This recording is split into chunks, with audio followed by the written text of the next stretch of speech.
Thank you, Senator Duniam. Senator Pocock. Thank you, Acting Deputy President. I rise to speak on the Save the Koala bill, and if the Senate would indulge me, a personal story to start. I moved to Australia as a 14-year-old. We arrived in Brisbane not knowing many people in Australia, but did have family friends who had moved to Cleveland in Brisbane a few years prior, and so stayed with them. And my first morning in Australia, a bit jet lagged, was up early, out the door with my brothers and our friends, cruising through the parklands of Redlands Bay, and stumbled across a koala, probably head height in a tree. It had obviously been going from one tree to the next and was scampering up, and was just transfixed by this incredible animal that I'd seen so much on TV, but had never in my wildest dreams imagined that I would see one on my very first day in Australia. I assumed, well, this must be pretty normal in Australia. There's wildlife everywhere. Koalas are everywhere. Not so. In the 20 years since then, I think I've seen maybe 2 other koalas in the wild, despite spending a fair amount of time looking at them.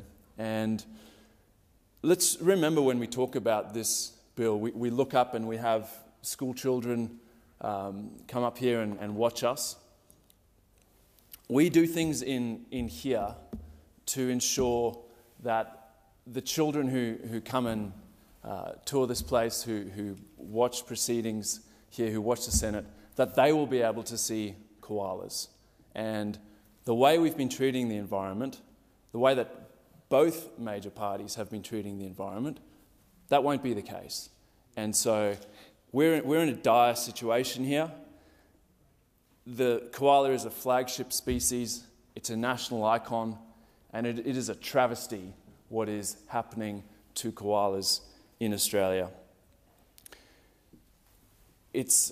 When we focus on one species like the koala, I think it's important to view it as a flagship species, that when we actually talk about protecting the koala and the koala habitat, we're protecting habitat for hundreds, probably thousands of other species that call that same habitat home.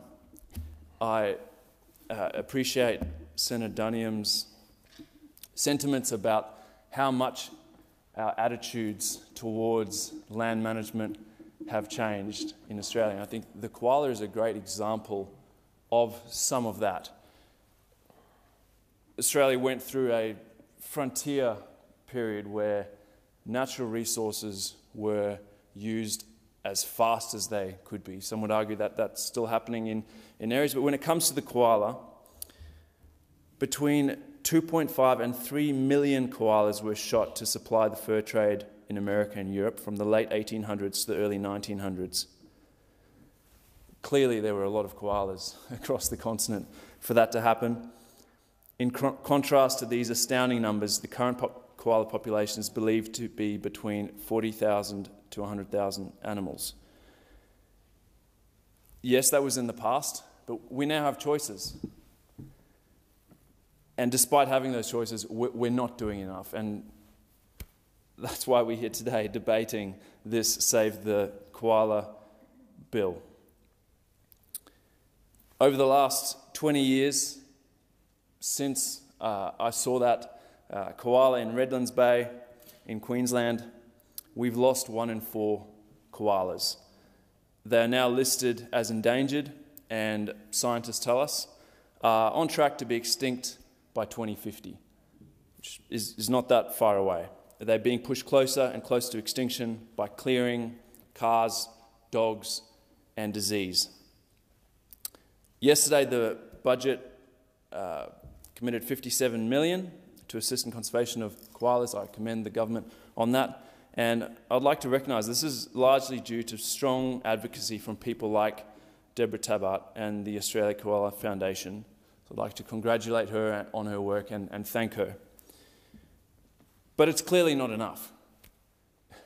We can do more, and we must do more. Again, Senator Dunham talked about rather looking to science to help us solve these problems. Thankfully, we have some of the world's best environmental scientists in Australia, some of the world's leading ecologists right here in Australia, a mega diverse country, a place where it is such a privilege to share this continent with an incredible array of species.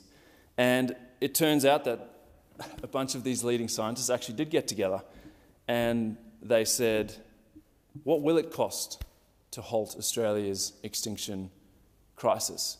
Which is a firm commitment from the new government, and I welcome that commitment and I thank them for it, but that's got to be backed up with action, and that's got to be backed up with cold hard cash to ensure that these leading ecologists and land managers across the country can actually deliver on that promise. I think the Australian people, they hear a lot of these big promises and platitudes. When it comes to saving the koala, Australians want action. Back to these leading scientists, they put together a paper called Spending to Save, What Will It Cost to Halt Australia's Extinction Crisis? The authors were Brendan Wintle, Natasha Cadenhead, Rachel Morgaine, Sarah Legg, Sarah Beckersey, Matthew Cantell, Hugh Possingham, James Watson, Martine Marin, David Keith, Stephen Garnett, John Winarski, and David Lindenmeyer. And I'll quote, "In Australia, the drivers of extinction broadly reflect the global profile, although invasive species have played a relatively larger role compared to most of the rest of the world. A potent combination of rapid habitat destruction, which is largely what this debate is about, and introduced predators, herbivores and pathogens has resulted in Australia losing more biodiversity than any other developed nation in the past 200 years. We know these facts, but they should be sobering and they should spur us to action. They concluded in this paper that given what we know about the dire situation when it comes to the biodiversity crisis in Australia, it will take, this is a 2019 paper, around $1.7 billion a year to halt extinction. So while it's great to hear of 57 million for koala and 225 million over the forward estimates, it's clearly nowhere near enough. And we have to continue to ensure that we're actually investing in the protection of this incredible continent that we should all want to leave for future generations in a better condition, more biodiversity than when we entered this place where the big decisions do get made. That group of scientists go on to say that improving the accountability and transparency of expenditure on conservation of threatened species in Australia would also enable a better understanding of the effectiveness of conservation investment. At the moment, because funding is so scant, our monitoring programs are not up to scratch. And so many of the species that we think are threatened, we simply don't have the data to back that up. So clearly this is something that the Labor government is going to have to think a lot more about and come to the May budget with a significant increase if they're going to get anywhere near close to their bold plan to halt extinction.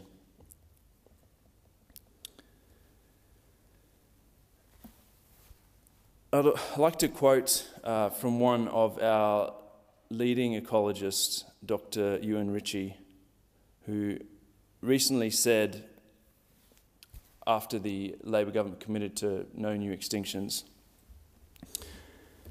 "It's well and good to say you love wildlife and be photographed cuddling koalas, but if you're still approving the destruction of their habitat, if you're still committing to fossil fuel use, it's very hard to see how these things are aligned with the zero extinction ambition."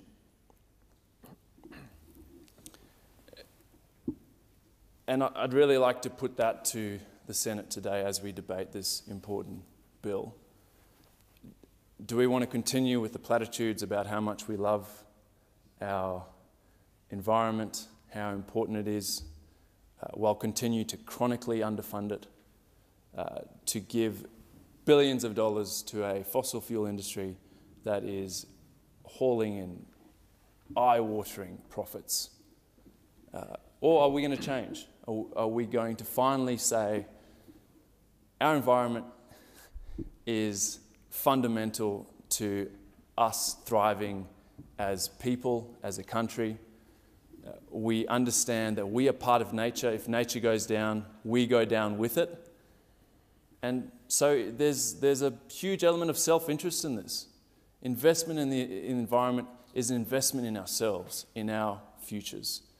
And so let's not entertain the arguments that pit the environment and actually looking after the place that we live against good lives for everyday Australians. Those two things are so tied together. You can't have one without the other, as we're starting to see when you turn on the television and see people going through floods for the fourth, fifth, sixth time in a couple of seasons. We should protect native species for their intrinsic value. On their own, they deserve to be able to continue to exist, where many of them have been here for millions of years, long before humans arrived on this continent, and certainly long before modern Australia, the last 200 years, where we've seen the catastrophic decline in our wildlife. But even if you don't buy the intrinsic value argument, the economic argument is strong. It's very hard to argue with. Half of Australia's GDP, around 900 billion, is directly dependent on nature. Again, we are part of nature. If nature goes down, we go down with her. As I mentioned earlier, last night we saw 225 million committed over 4 years to slow the rate of native species decline. This is a small increase in election commitment. I welcome it. More money for conservation is a good thing. But clearly, we need to be upping our ambition. A leading ecologist in Australia, Professor David Lindenmayer, and his colleagues at the ANU and elsewhere